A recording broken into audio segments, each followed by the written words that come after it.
من الشیطان الرجیم بسم اللہ الرحمن الرحیم ذالک الکتاب لا ریب فیہ ھدی للمتقین صدق اللہ العظیم۔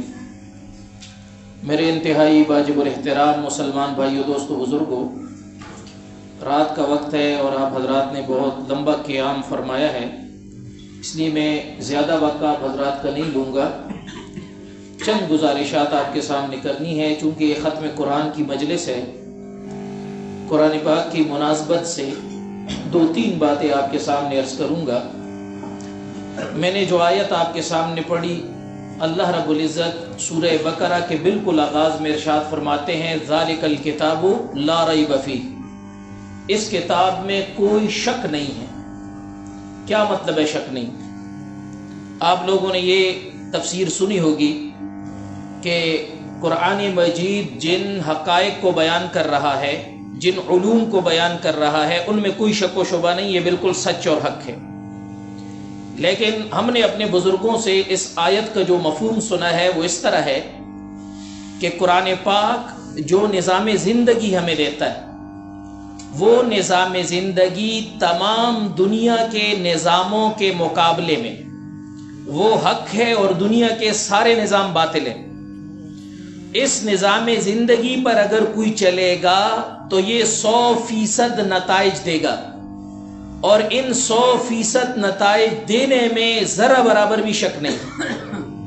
اللہ رب العزت قرآن کریم میں ارشاد فرماتے ہیں وَأَرْسَلَ رَسُولَهُ هُوَ الَّذِي أَرْسَلَ رَسُولَهُ بِالْهُدَى، اللہ وہ ذات ہے جس نے رسول اللہ صلی اللہ علیہ وسلم کو ہدایت کے ساتھ بھیجا۔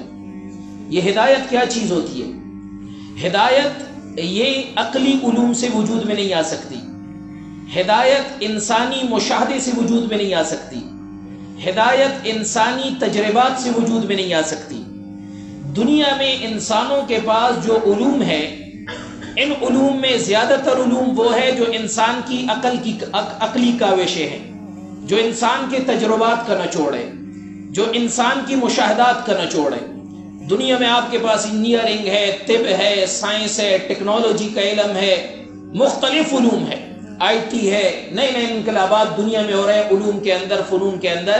یہ سارے کے سارے علوم اور فنون انسان کو سہولت تو دے سکتے ہیں، انسان کی زندگی میں آسانی تو پیدا کر سکتے ہیں، لیکن انسان کی سب سے بڑی اور اہم ترین ضرورت ہدایت کو وجود نہیں دے سکتے۔ ہدایت تجربات سے وجود میں نہیں آتی، ہدایت عقلی علوم سے وجود میں نہیں آتی۔ ہدایت کا ایک ہی راستہ ہے، ہدایت ایک راستے سے آتی ہے۔ ہدایت صرف اور صرف اللہ کے ہاں سے ملتی ہے اور اللہ کے انبیاء اس کو لے کر آتے ہیں۔ دوسری طرف ہدایت انسان کی اہم ترین اور اولین ضرورت ہے۔ مسلمان کو جو دعا اللہ تعالیٰ نے سورہ فاتحہ میں سکھائی ہے اور ہم دن میں کئی مرتبہ نمازوں کے اندر وہ پڑھتے ہیں، اہدنا الصراط المستقیم، یا اللہ ہمیں سیدھے راستے کی ہدایت دے دیجیے۔ تو ہدایت ہی انسان کی وہ ضرورت ہے جو ہم بار بار اللہ سے مانگتے ہیں، کیونکہ ہدایت کے بغیر ایک انسان دنیا میں کامیاب زندگی نہیں گزار سکتا، اور ہدایت کے بغیر آخرت کی نجات بھی ممکن نہیں۔ تو گویا ہدایت دنیا میں بھی انسان کی بڑی ضرورت ہے، اور آخرت کے نجات کے لیے بھی بڑی ضرورت انسان کو ہدایت کی ہے۔ اور ہدایت دنیا میں ہدایت کو حاصل کرنے کا واحد ذریعہ کیا ہے کہ انبیاء کے دامن کو پکڑ لیا جائے۔ انبیاء کے بعثت اور انبیاء کے بھیجنے کی ضرورت کیوں ہے انسانوں کے پاس؟ اس لیے کہ انسان اپنے عقل سے اپنے لیے ہر طریقہ ایجاد کر سکتے ہیں، ہر علم ایجاد کر سکتے ہیں، دنیا کی ہر ترقی کی معراج پہ پہنچ سکتے ہیں، لیکن انسان ہدایت دریافت نہیں کر سکتے، ہدایت کو وجود نہیں دے سکتے۔ اور ہدایت کے لیے اللہ کے نبی کا آنا ضروری ہے، اللہ کی کتاب کا آنا ضروری ہے۔ اس لیے یہ انسان اگر دنیا میں کامیاب زندگی گزارنا چاہتا ہے اور آخرت کی ہولناکیوں سے بچنا چاہتا ہے، تو اسے لامحالہ کسی نبی کی پیروی کرنی ہوگی، نبی پر ایمان لانا ہوگا، نبی پر لائی ہوئی کتاب پر ایمان لانا ہوگا۔ تو وحی کی ضرورت اور نبی کی ضرورت یہ انسانیت کو ہر زمانے میں رہی ہے، کس لیے؟ ہدایت کے لیے۔ لہذا ہم بھی نبی کے محتاج ہیں، اور نبی پر نازل ہونے والی کتاب کے قرآن کے محتاج ہیں. کس واسطے؟ ہدایت کے واسطے. ہدایت کا اور کوئی ذریعہ نہیں. اگر کوئی انسان یا اٹھ کے کہہ دے کہ نہیں جی ہدایت کسی اور ذریعے سے بھی مل سکتی ہے تو وہ اسے ثابت کر دے. آج تک تاریخ انسانیت میں ہدایت کسی فلسفے کسی علم نے انسانیت کو فراہم نہیں کی. دنیا کے اندر اس کو ہٹا دیں, میری آواز ویسی بھی پہنچ گئی, چھوٹی سی جگہ ہے. دنیا میں بڑے بڑے فلاسفہ آئے, افلاطون, ارسطو, بڑے بڑے فلاسفہ. انہوں نے پورا دنیا کو ایک نظام زندگی دیا, نظام زندگی کے فلسفے دیے. دنیا میں معیشت کے فلسفے پیش کرنے والے کارل مارکس جیسے لوگ آئے, اور دنیا میں جناب کائنات کے متعلق فلسفے پیش کرنے والے بڑے بڑے لوگ آئے, سائنسدان آئے. لیکن ایک صدی گزرتی ہے, بعد میں آنے والی صدیوں کے لوگ پہلے والے لوگوں کی تقلید کرتے ہیں کہ وہ غلط تھے, وہ جناب غلط کہہ رہے تھے. نئی تحقیق, نئی ریسرچ یہ ہے. آج پوری انسانی تاریخ میں چند صدیاں مسلسل ایسی نہیں دکھائی جا سکتی جس میں ایک نظریہ تسلسل سے چلا ہو, چاہے وہ سائنسی نظریہ ہو, چاہے وہ سماجی علوم کا نظریہ ہو. مختلف نظریات آئے, ختم ہوتے گئے, مٹتے گئے, چلتے گئے, نئے نئے لوگ آتے گئے. کیوں؟ اس لیے کہ انسانی علوم جو ہے یہ ہر حال میں ہر وقت تبدیلی کا امکان رکھتے ہیں. ہر حال میں جناب یہ تغیر کو قبول کرنے والے. ہدایت جو ہوتی ہے یہ تغیر کو قبول نہیں کرتی, یہ اٹل ہوتی ہے, یہ حتمی ہوتی ہے, یہ غیر مبدل ہوتی ہے. اب دنیا میں آپ دیکھیں انسانوں کے پاس جو علوم ہے, اس وقت انسان جس علم کو معراج سمجھتے ہیں وہ سائنس ہے, اور سائنس اپنی تعریف خود کرتی ہے. سائنس کی ڈیفینیشن کیا ہے کہ سائنس ایک غیر حتمی غیر اٹل علم ہے جو ہر آن تبدیلی کا امکان رکھتی ہے. ہر آن تبدیل ہو سکتی ہے, نئی ریسرچ آ سکتی ہے, پرانی ختم. ہدایت غیر مبدل ہوتی ہے, ہدایت کبھی تبدیل نہیں ہو سکتی. ہدایت زمانے کے تقاضوں کے مطابق اپنا رنگ نہیں بدلتی. ہدایت جناب نئی ریسرچ اور تحقیق کی بنیاد پر اپنا لبادہ نہیں بدلتی. ہدایت کسی دباؤ کے اندر آ کر, کسی جناب زمانے کے تقاضوں کے تحت آ کر اپنا رنگ نہیں بدلتی. ہدایت ہمیشہ ایک رنگ میں ہوتی ہے, وہ غیر مبدل ہوتی ہے, اور وہ چیز ہے جو انبیاء لے کر آئے. تو هو الذی ارسل رسولہ بالہدی, اللہ وہ ذات ہے جس نے اپنے رسول کو ہدایت کے ساتھ بھیجا. ہدایت صرف رسول لے کر آتے ہیں, اور وہ ہدایت یہی ہے جو قرآن کی شکل میں ہمیں رسول اللہ صلی اللہ علیہ وسلم نے دی ہے.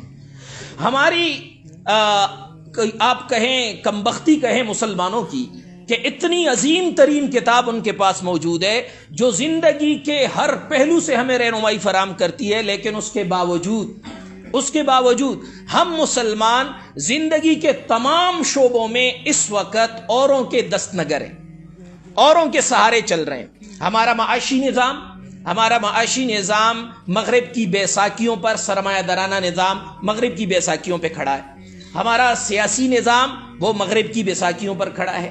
ہمارا عدالتی نظام وہ مغرب کی بیساکھیوں پر کھڑا ہے. حتیٰ کہ ہم اپنی معاشرت اور اپنی ثقافت اور اپنے کلچر میں بھی ان کی جناب تھوکے ہوئے کو چاٹنے پر آج مجبور ہے. ہمیں جو رسول اللہ صلی اللہ علیہ وسلم نے یہ ہدایت دی تھی, میں آخرت کے تذکرے کو ایک طرف فی الحال رکھ دیتا ہوں, ورنہ آخرت سب سے بڑی ضرورت ہے. انسان تیاری دنیا میں آخرت کے لیے ہوتا ہے, لیکن چونکہ ہمارے سامنے تو آج کل سارا کچھ دنیا ہے, اور دنیا جس کی کوئی گارنٹی نہیں ہے میرے پاس, اور جس میں عارضی طور پر آیا ہوا ہوں. دنیا میرا اصل وطن نہیں ہے. مسلمان کا اصل وطن, انسان کا اصل وطن وہ جنت ہے, کیونکہ ہمارے ماں اور باپ جو ہے وہ جنت سے آئے تھے. آدم اور حوا جنت سے آئے تھے, وہ اللہ تعالیٰ نے انہیں جنت میں بسایا تھا. دنیا میں تو وہ کچھ عرصے کے لیے آزمائش گزارنے کے لیے آئے. تو ہماری دنیا کے اندر جو آمد ہوئی ہے یہ آزمائش کے لیے ہوئی ہے. اور آج کے انسان کے پاس جو عقلی علوم ہے, انسان بھی یہ ریسرچ, اس تحقیق پہ انسان پہنچ چکا ہے کہ انسان یہ اس جزیرے کی مخلوق نہیں ہے. یہ اس جزیرے کی مخلوق نہیں, کیونکہ انسان اپنے مزاج میں جنتی مزاج ہے. یہ جس طرح کی خواہشات پالتا ہے نا انسان, یہ خواہشات جنت میں پوری ہو سکتی ہے, یہ دنیا میں پوری نہیں ہو سکتی. دنیا میں قارون کے خزانے یہ جنت جمع کر لے اور شداد کی جنت بنا لے. آج یہ جو ترقی کے نام پہ مغرب نے ہمیں دنیا کے پیچھے لگایا ہوا ہے, ہم ترقی کے نام پر جناب کتوں کی طرح لوگ دنیا کے پیچھے دیوانے ایک دوسرے کو کاٹ رہے ہیں. یہ ترقی کیا ہے؟ یہ دنیا کو جنت بنانے کی حرص ہے کہ دنیا اتنی ترقی کر لے، اتنی آسائشیں میں دنیا میں پیدا کر لوں جس طرح جنت میں ہوں گی. تو یہ دنیا جنت بننے والی نہیں ہے. یا آپ شیشے کے محلات کھڑے کر دیں، ان محلات کی نیچے نہریں بہا دیں، آپ جناب حور و قصور لا کے اپنے محلات کے اندر بٹھا دیں، یہ دنیا پھر بھی سکون کی جگہ نہیں ہے، یہاں سکون ملنے والا نہیں ہے. شداد نے دنیا میں جنت بنائی تھی، زمین کو جنت بنانے کا نظریہ اس کا تھا، اپنے جنت میں پاؤں رکھتے ہی جناب دنیا سے چلا گیا، سکون سے پاؤں رکھنا بھی اس کو جنت میں نصیب نہیں ہوا. اور قارون سارے دنیا کے خزانے اس نے اپنے ہاتھوں میں جمع کر لیے، تب بھی دنیا سے بدسکونی کی حالت میں دھنس کے گیا ہے، دنیا میں اس کو بھی سکون نہیں ملا. تو یہ دنیا جو ہے یہ کوئی سکون کی جگہ نہیں ہے، یہ آزمائش کی جگہ ہے. یہاں کسی نے خوش نہیں رہنا، یہاں امتحان دینا ہے ہم نے. بھائی امتحان دیتے ہوئے اسٹوڈنٹ کبھی بھی سکون سے نہیں ہوتا، اضطراب میں ہوتا ہے. لہذا لیکن دنیا کے جو دنیا گزارنے کے لیے ہمیں قرآن نے نظام دیا ہے، اگر ہم اس کو بھی اپنا لیتے، اس نظام ہدایت کی بھی پیروی کر لیتے جو دنیا کے بارے میں ہے، تو اللہ تعالیٰ نے قرآن کریم میں فرمایا وَلَيَأْتِيَنَّكُم مِّنِّي هُدًى فَمَن تَبِعَ هُدَايَ فَلَا خَوْفٌ عَلَيْهِمْ وَلَا هُمْ يَحْزَنُونَ.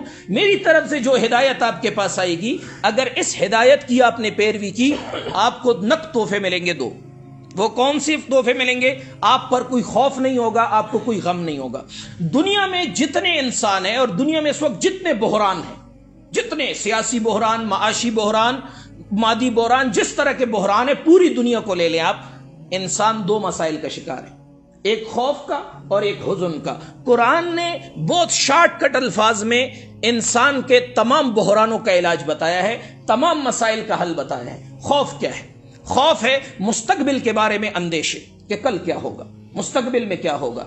آج ہر ملک، ہر انسان اپنے فیوچر کو محفوظ کرنے کے لیے لگا ہوا ہے. دوسروں پر ظلم کرنا، دوسروں کے وسائل ہتھیانا، دن رات محنت کرنا، جان توڑنا، جناب کاروبار میں ترقی کرنا، سیاست میں اکھاڑ پچھاڑ کرنا، کس لیے ہے؟ فیوچر کو محفوظ کرنے کے لیے، فیوچر بنانے کے لیے. خوف ہوتا ہے فیوچر کے بارے میں. حزن کیا ہے؟ حزن ہوتا ہے ماضی کے بارے میں کہ جناب ایسا ہوا، کاش کہ ایسا ہو جاتا، اگر میں یوں کرتا تو یوں ہو جاتا، اگر میں یوں کرتا تو یوں ہو جاتا. یہ ہے حزن. قرآن پاک فرماتا ہے کہ اگر تم نے میرے دیے ہوئے نظام ہدایت کی پیروی کی تو میں تمہیں خوف سے بھی نجات دے دوں گا، حزن سے بھی نجات دے دوں گا، سارے بحرانوں سے تمہیں نکال لوں گا. اب ہم نے پیروی کی نہیں، ہم نے اس نظام ہدایت کو لیا نہیں. میں چند مثالیں دیتا ہوں، آپ معیشت کو اٹھا لیں. معیشت کے بارے میں قرآن پاک کیا کہتا ہے؟ قرآن پاک نے بہت سادہ الفاظ میں فرمایا ہے لا تأکلوا اموالکم بینکم بالباطل، تم ایک دوسرے کے مال جو ہے غلط طریقے سے نہ کھاؤ. یہ غلط طریقے سے دوسرے کا مال کھانا کیا ہے؟ حضور اقدس صلی اللہ علیہ وسلم اور قرآن نے اس کی تفصیلات دی ہے کہ ربا حرام ہے، سود حرام ہے، کیونکہ سود میں بغیر رزق کے آپ دوسرے کا مال غلط طریقے سے ہتھیا رہے ہوتے ہیں. حضور اقدس صلی اللہ علیہ وسلم نے جس معاشرے کے اندر یہ بات بتائی، اس معاشرے میں سود اتنا عام تھا کہ سود میں اور حلال میں لوگوں کو فرق معلوم نہیں ہوتا تھا، وہ فرق نہیں کر سکتے تھے تجارت کے اندر اور سود کے اندر. اور جب اس سوسائٹی کے اندر حضور صلی اللہ علیہ وسلم نے ربا کی حرمت کی بات کی، سود کی حرمت کی بات کی، تو سوسائٹی کے لوگ چیخ پڑے، حیران ہو گئے کہ آپ ربا کو، آپ سود کو حرام کہتے ہیں. حالانکہ جناب من یہ سود تو بالکل ایسی ہے جیسے ہم بزنس کرتے ہیں. تو بزنس اور سود میں فتن فرق کرنے کے لیے وہ سوسائٹی تیار نہیں تھی.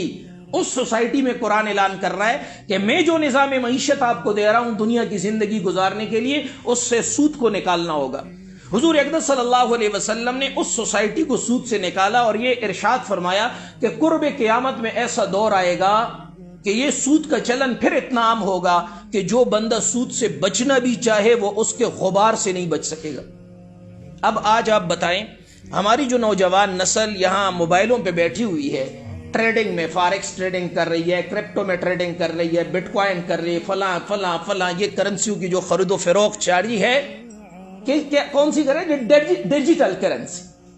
ارے بھائی ڈیجیٹل کرنسی پہلے یہ تو طے کر لو کہ شریعت اس کو کرنسی مانتی بھی ہے کہ نہیں مانتی.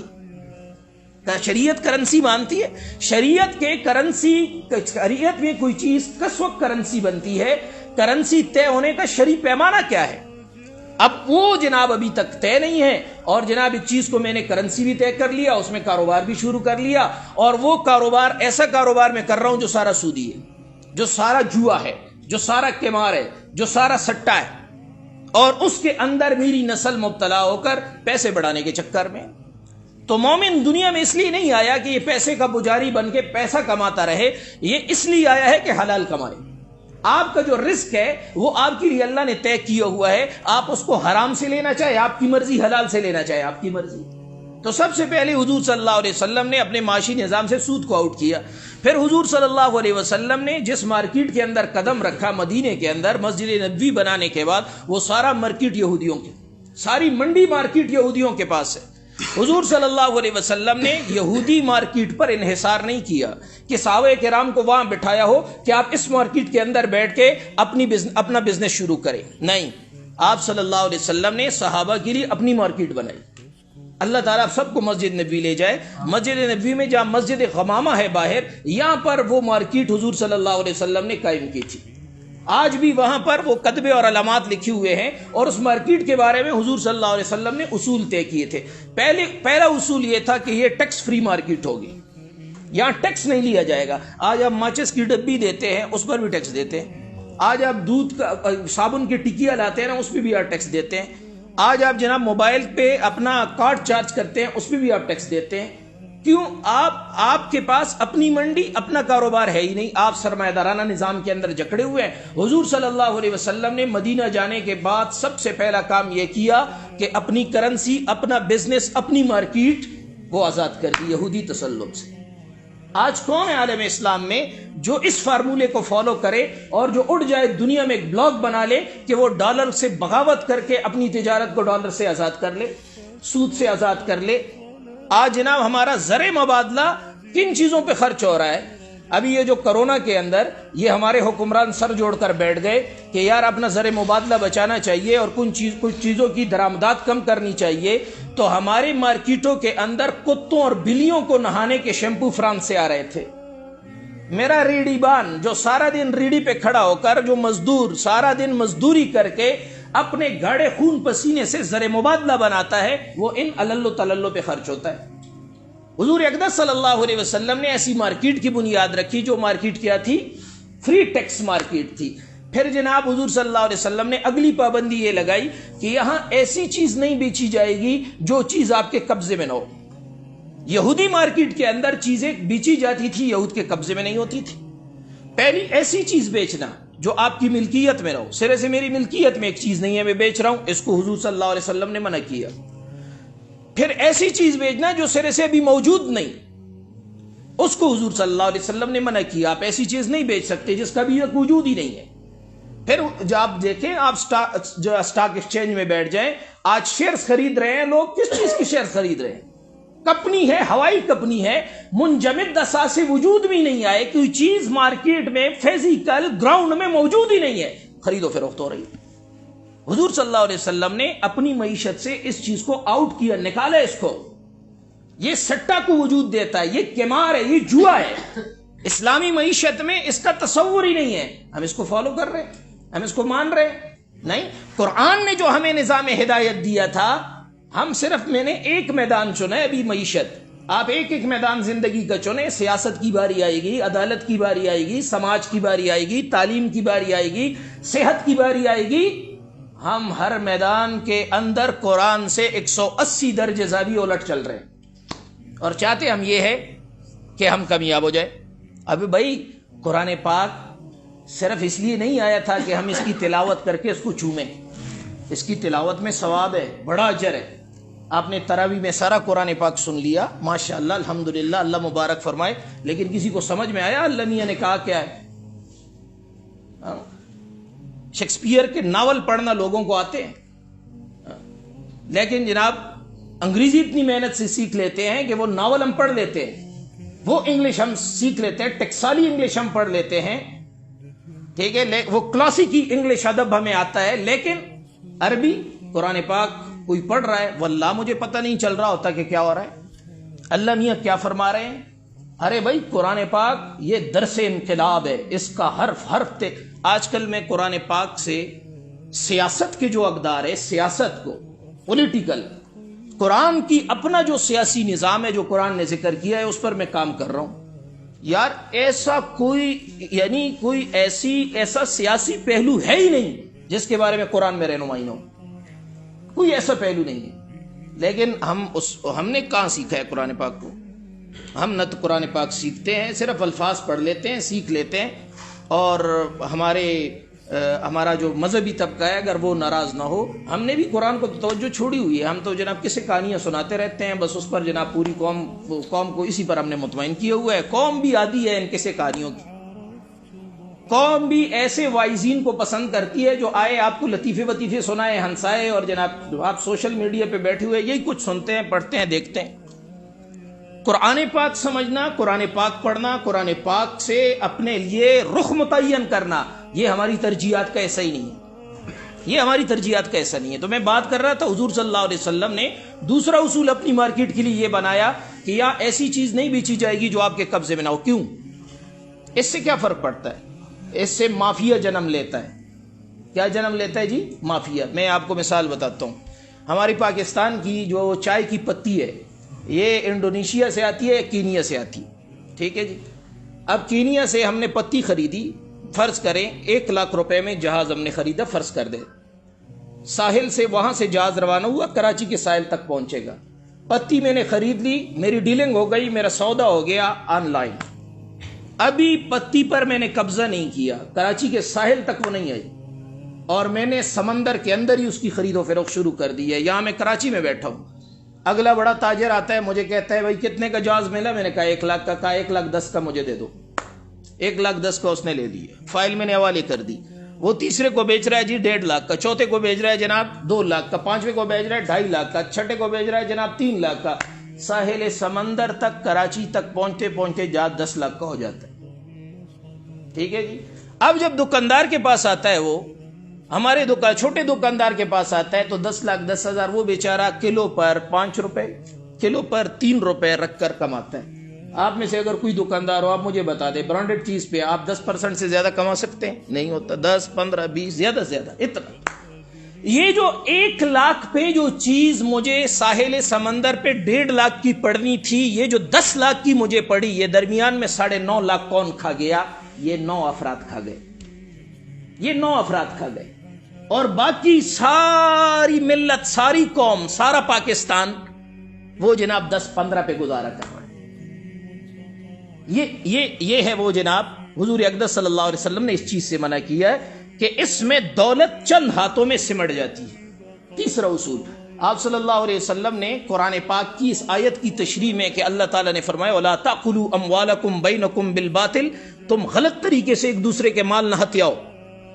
اس اصول پر حضور صلی اللہ علیہ وسلم نے اپنی مارکیٹ کے لیے تیسرا اصول یہ بنایا کہ جتنے بڑے بزنس مین ہیں ان کو اجازت نہیں ہے کہ یہ منڈی سے باہر نکل کر چھوٹے کاشتکار سے سارا مال خرید کر ذخیرہ کر دیں، بلکہ چھوٹے کاشتکار کو مارکیٹ تک اور منڈی تک رسائی دیں، وہ خود اس چیز کو بیچے گا. نہى النبی صلی اللہ علیہ وسلم ان تلقی الجلب، چھوٹے چھوٹے کاشتکار آتے تھے اور منڈی تک اپنا مال لاتے تھے. حضور صلی اللہ علیہ وسلم نے بڑے تاجروں کو منع کیا کہ تم اپنا سرمایہ اس طرح نہ کرو کہ جو کہ سارا مال خرید لیا اور یہاں ذخیرہ کر کے بیٹھ گئے اور پھر اپنے منمانے ریٹ. چھوٹے تاجر بیچارے جو ہوتے تھے وہ ان کو جلدی بھی ہوتی تھی اور اپنا مال جناب سنبھالنے بھی، تو یہ بڑے بڑے بزنس مین باہر جاتے مارکیٹ تک رسائی انہیں نہیں دیتے تھے اور سارا مال خرید کر ان سے جناب پھر منمانے ریٹوں پر بیچا جاتا تھا یہودی منڈی میں. حضور صلی اللہ علیہ وسلم نے فرمایا چھوٹے کاشتکار کو، چھوٹے تاجر کو، چھوٹے بزنس مین کو اپنے پروڈکٹ کے ساتھ مارکیٹ تک براہ راست رسائی دو. کیوں؟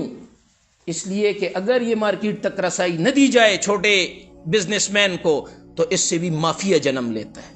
آپ کے ملک میں چینی جناب، ابھی میں ڈر اسمیل خان گیا تھا، وہاں گنا فروخت ہو رہا ہے 280 روپے من، اور لکڑی جناب مل رہی ہے جلانے والی 1000 روپے من. 280 روپے من خریدتا ہے کون؟ چھوٹے کاشتکار سے بیچارہ یہ بڑے بڑے ملوں والے مگرمچھ، اور پھر اس کو سٹاک کر کے آپ پر منمانے روڈوں پہ چینی بیچتے ہیں. چھوٹے کاشتکار کو مارکیٹ نہیں آنے دیتے.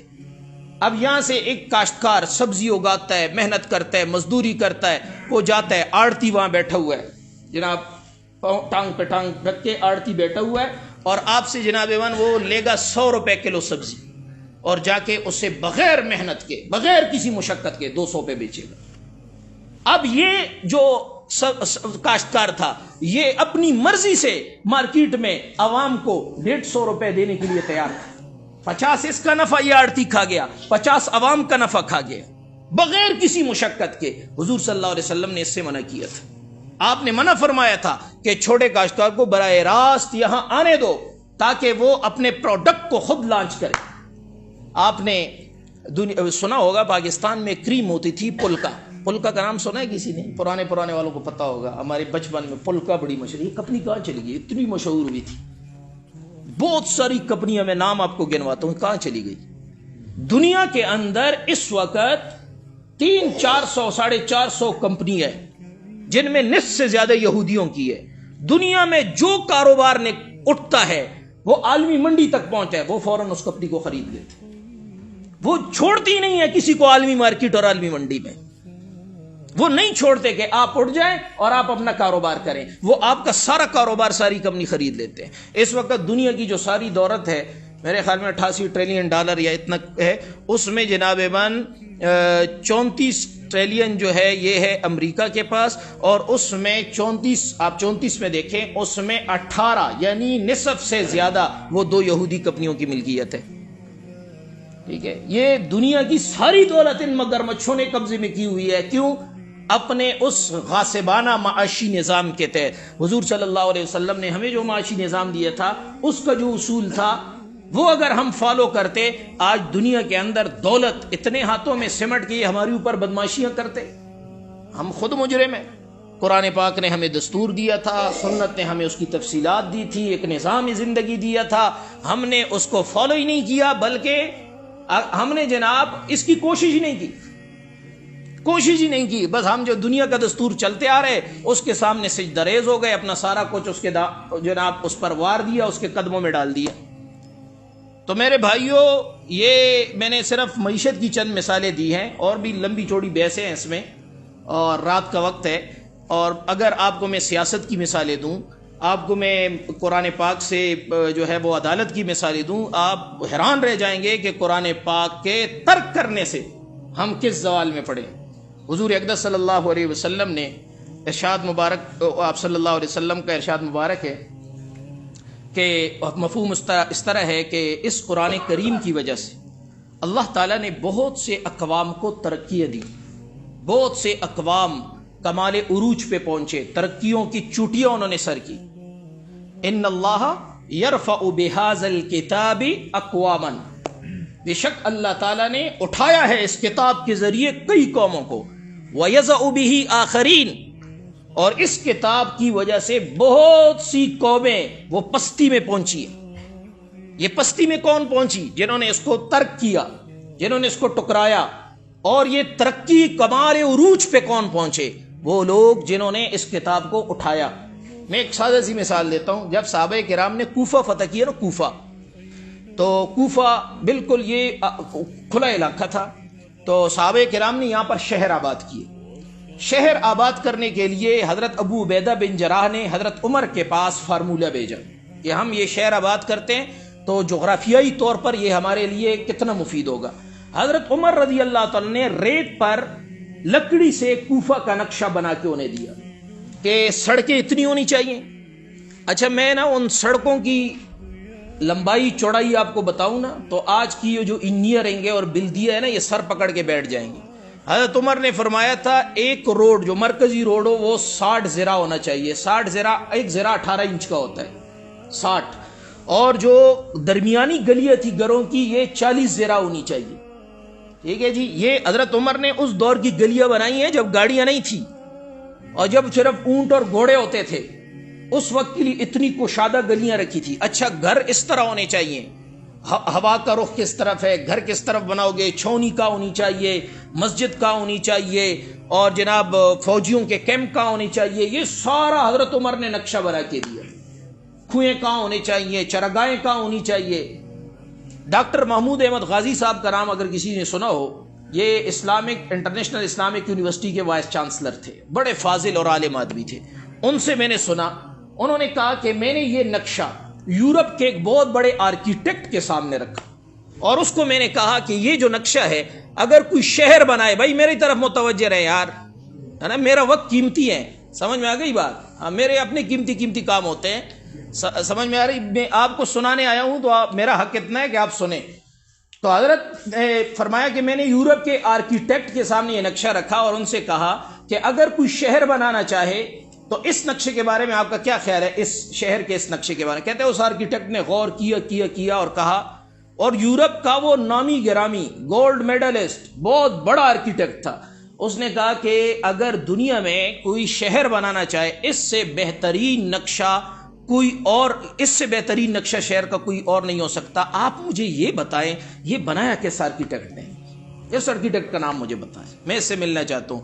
تو ڈاکٹر محمود احمد غازی صاحب نے فرمایا کہ میں نے اسے کہا یہ حضرت عمر نے بنایا ہے, کسی آرکیٹیکٹ کا بنایا ہوا نہیں ہے. تو قرآن پاک پر جب انسان سمجھتا ہے, قرآن پاک کے حقائق پر جب وہ غور کرتا ہے تو انسان پر قرآن کی برکت سے وہ علوم بھی کھل جاتے ہیں جن علوم سے قرآن نے کوئی ڈسکشن نہیں کی, قرآن نے بحث نہیں کی, لیکن اس کی برکت سے ان کے اندر ایسے اصول ہے قرآن میں, اور ایسی گہرائی ہے اور ایسی ہدایت ہے کہ انسان کا سینہ ان علوم میں بھی کھل جاتا ہے جن علوم سے قرآن میں ڈسکشن نہیں. تو حضرت عمر نے کسی انجینئرنگ یونیورسٹی کے اندر یہ نہیں پڑھا تھا, انہوں نے قرآن پڑھا تھا, اور قرآن کے نظام ہدایت سے ان کا سینہ اتنا کھل چکا تھا کہ وہ ان امور میں بھی ان کا دماغ ایسے چلتا تھا. تو میرے بھائی یہ کئی مثالیں ہیں, اس میں طب کے اندر بھی مثالیں آپ کو مل جائیں گی, اور بھی مختلف میدانوں میں ہم نے قرآن پاک کو چھوڑا ہے, سمجھا نہیں ہے, نہ سمجھنے کے لیے تیار ہے. اس وجہ سے دنیا کے اندر آج ہم پستی میں. مسلمانوں کے پاس عروج کا, ترقی کا, دنیا میں غلبے کا ایک ہی راستہ ہے, رجوع الی القرآن, کہ وہ قرآن کی طرف پلٹ آئے. اگر ہم نے دنیا میں واقعی کچھ بننا ہے اور دنیا کو دکھانا ہے کہ مسلمان اپنے ماضی کی طرح اب بھی دنیا پر اپنا سکہ چلا سکتے ہیں, تو ہمیں قرآن کی طرف آنا پڑے, رجوع الی القرآن. اور رجوع الی القرآن کے لیے ہم تیار نہیں ہیں. کیوں؟ اس لیے کہ پھر تو جناب ہماری چودراہٹیں جائیں گی, اور پھر تو جناب ہماری اپنی شناختیں جائیں گی. ہم نے تو ہر ایک نے 1.5 انچ کی مسجدیں بنائی ہوئی ہیں, اپنی اپنی شناختیں بنائی ہوئی ہیں. قرآن ساری شناختوں کو مٹھا کر وحدت میں مسلمان کو کھڑا کرتا ہے, وحدت فکر, وحدت کلمہ, اس بنیاد پر قرآن قوموں کو اٹھاتا ہے. اب ماشاءاللہ یہ کتاب آپ نے پڑھی, اب میری آپ سے درخواست یہ ہے کہ اب بھی وقت نہیں گیا, آپ کوئی ایسا نظم بنائیں کہ اس قرآن کو سمجھنے کی اہلیت پیدا ہو جائے. اور بہت آسان ہے, وہ 1 سال 6 مہینے محنت کر کے آپ بنیادی ان علوم پر دسترس حاصل کر سکتے ہیں, خصوصاً ہمارے پڑھے لکھے نوجوان کہ جو آسانی سے یہ اہلیت اپنے اندر پیدا کر سکتے ہیں کہ اللہ کے کلام کو وہ براہ راست سمجھے, اس پر غور کرے, اور اللہ کے کلام میں جو کچھ ہے اس کو اپنے سینے میں اتارے, اور اس پیغام کو لے کر دائی بن کر دنیا تک یہ چیز پہنچائیں. اللہ رب العزت میرا کہنا آپ کا سننا اپنے دربار میں قبول و منظور فرمائے. وما علینا